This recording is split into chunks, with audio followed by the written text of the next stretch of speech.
சென்னையில் நள்ளிரவில் நடந்த சாலை விபத்தில் இருசக்கர வாகனத்தில் சென்ற வழக்கறிஞர் உயிரிழந்தார்.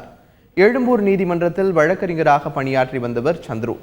சிந்தாதிரிப்பேட்டையில் இருந்து நண்பர்களுடன் இருசக்கர வாகனத்தில் இரவு 11 மணியளவில் அடையாறு நோக்கி சென்றபோது சாந்தோம் நெடுஞ்சாலையில் அவர் நிலை தடுமாறி கீழே விழுந்தார்.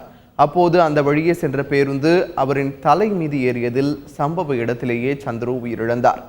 இருசக்கர வாகனத்தை ஓட்டிச் சென்ற சந்துரு ஹெல்மெட் அணியாமல் சென்றதால் உயிரிழந்ததாக கூறப்படுகிறது.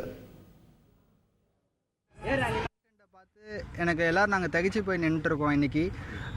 இன்னைக்கு வந்து இந்த ரோட்ஸ் கட் பண்ணி புது ரோட்ஸ் லே பண்ணுறதுக்கு போட்டிருக்காங்க. அதுவும் இல்லாமல் இந்த டிவைடர்ஸ் இருக்குது நடுவில், இந்த கல்லில் வச்ச டிவைடர்ஸ், அதில் ரிஃப்ளெக்டர்ஸும் இல்லை ப்ராப்பராக. அவரும் வந்து ஓட்டுனவர் வந்து அந்த ரைட் சைடு அந்த கல் ஒட்டி போய் அவருக்கு பேலன்ஸ் தவறி பஸ்ஸுக்கு அடியில் போயிட்டார். அவர்கிட்ட ஹெல்மெட்டும் கிடையாது. அட்லீஸ்ட் ஹெல்மெட் போட்டிருந்தாலும் ஒரு லைஃப் சேவிங்காக இருந்திருக்கும்.